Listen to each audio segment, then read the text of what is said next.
Okay, driving in San Felipe. Oh my God. This is going to be about what we wish we had known before we came. So hang on. It's not hard, but there's some things that are nuanced to only in this area. So here we go. And Cynthia's not kidding about hanging on, particularly on one of the roads we're going to drive on. You want to avoid being pulled over by the police in Mexico. Two big tips. Big tips. Get your pen and paper out. This is revolutionary stuff. One, don't speed. How fast are you going right now? 60-ish. Speed limits, on the other hand, it's good to know what they are if you want to follow them. Because they're a challenge, because they don't have a lot of them, and they change just here and there and wherever. So what I do is I follow the one that I have on my GPS or my truck, and right now it's saying 60 kilometers an hour, and it is kilometers here in Mexico. And as I go down the road a little further, it will speed up to 80 kilometers, and then it'll slow down again to 60 kilometers. And you won't see a lot of warning around it, and sometimes no signs at all. But the police apparently know. So again, find a way to track the speed, preferably on your vehicle or your GPS. Keep your eyes out for signs. I'll show you one in a minute. But I think a good rule of thumb that I've found as we've been driving up and down Highway 5 throughout San Felipe is when you come across clusters of buildings and businesses, it's going to be 60 because there's people living there and there's lots of people coming and going. When there's no one around, it's probably 80 kilometers. Speaking of 80 kilometers, it's 80 kilometers now, but really shortly here, it'll slow down to 60. And then it'll speed back up to 80 again, just in this little section here. Oh, I see a...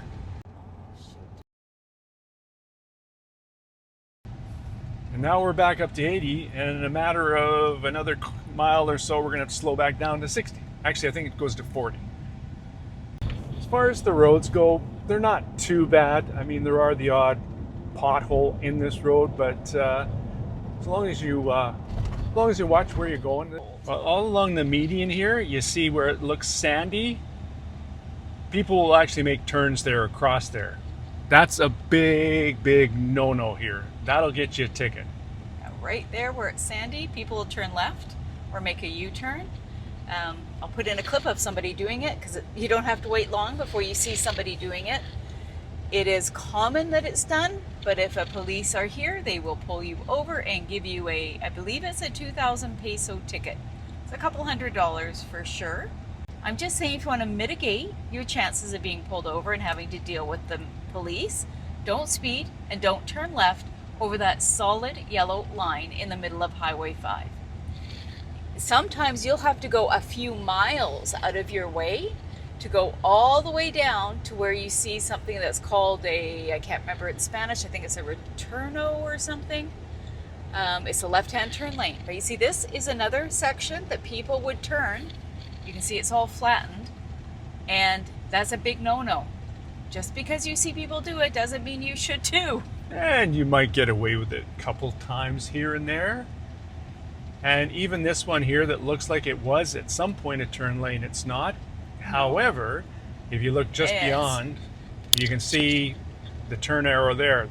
That's where you can do a legal U-turn. Everywhere else, unless it has that sign, is no-go. No bueno. And you can, like I said, you'll see people speeding.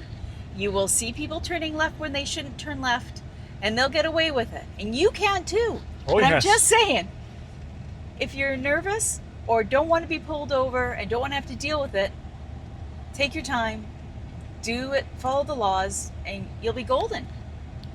The other thing is they don't have traffic lights in San Felipe. They have stop signs. And there must have been a sale on them because there's a lot. So treat every corner as if it has a stop sign. Yeah, never assume you have the right of way, ever. Don't second guess. Like, this is funny. This is a stop sign here, and the only way you can turn right is into this gas station, and it has a speed limit sign at the gas station. I don't understand, but it is what it is.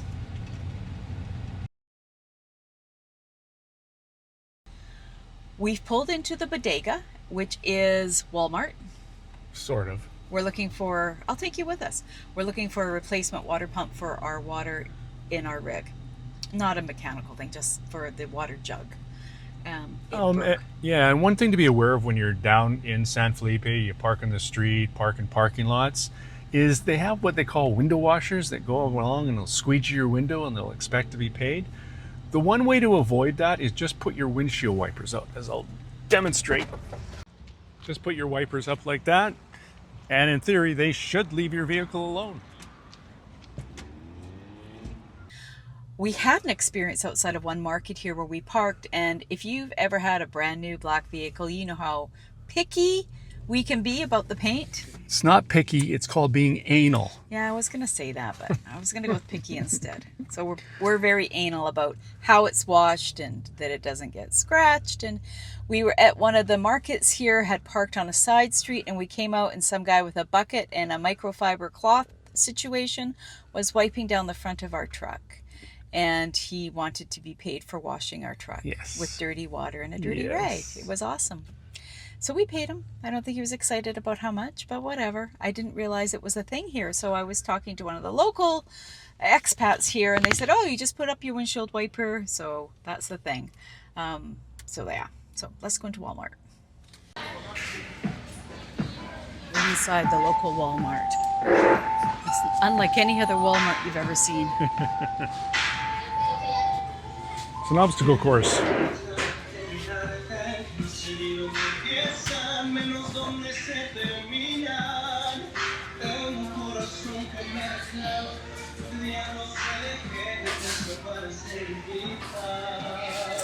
I don't see anything.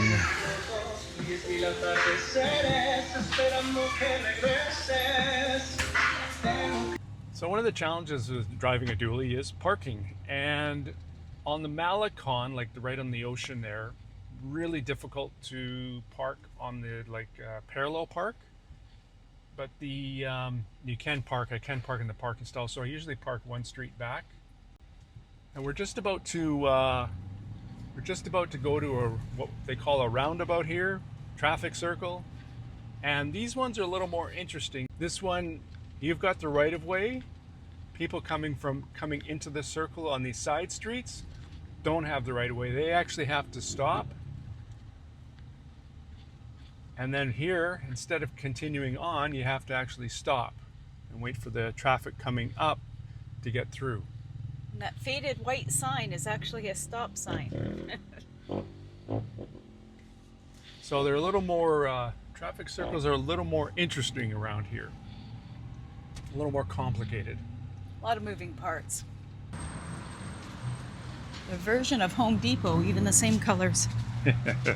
Yeah, come with us as we go into the local hardware store here. We've been here a few times. Excellent people. Yeah, very helpful. Excellent service. Language can be a challenge for sure. But, Google Translate for the win. Wins every time.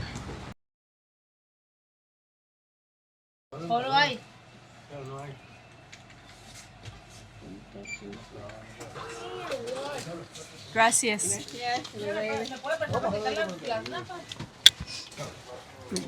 Gracias. Gracias. Success. Yeah. I think we navigated that fairly well. Well, you did. I was stumbling for Google Translate.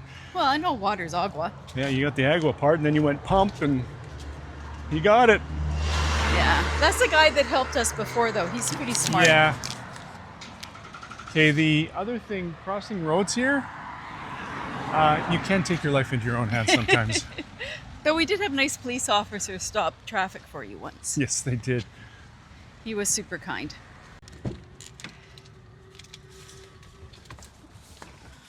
So with conversion, that worked out to about $9 Canadian. Really?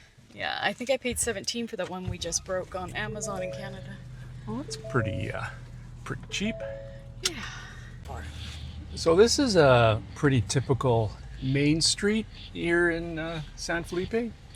We'll take you on a side street.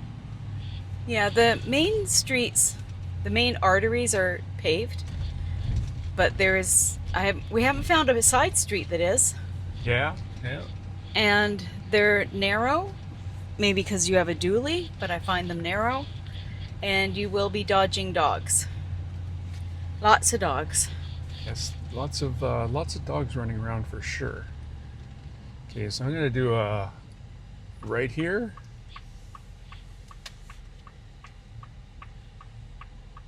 Because it's paved. Yeah, of course. I happen to find a paved one. And there are some of the streets that are paved for sure. Oh. That's actually, looking in my side mirror, I should have filmed that. Gerald just went over the curb a small bit. That's a dually life. But they don't have no parking signs and loading zone signs, but they do have no parking areas and loading zone areas. And they will tow you if you park incorrectly. So the key to knowing the difference is the color of the curb. There will be a painted curb, red for no stopping, no parking, yellow for loading zone, green, you're good to go.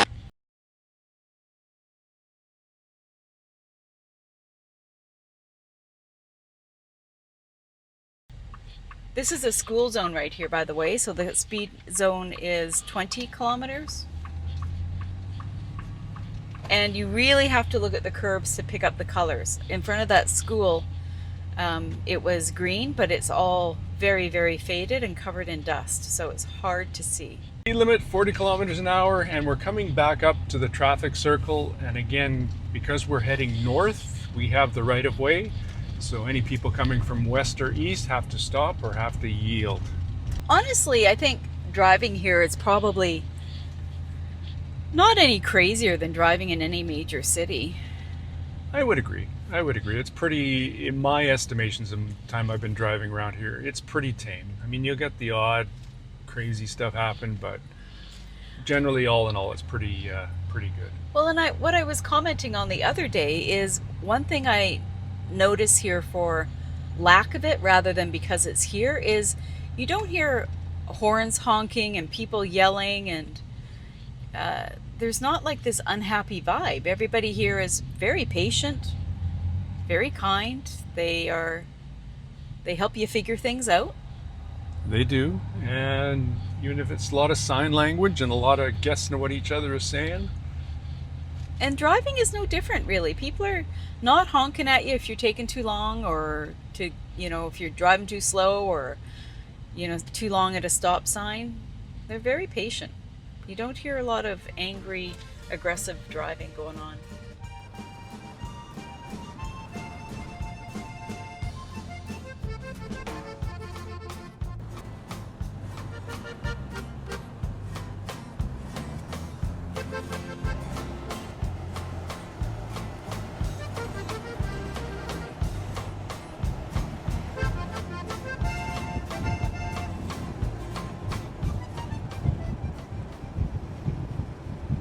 We're going to call this a bonus tip. Very big bonus tip. So you can summarize this one as do your own investigation on roads and not necessarily take other people's advice.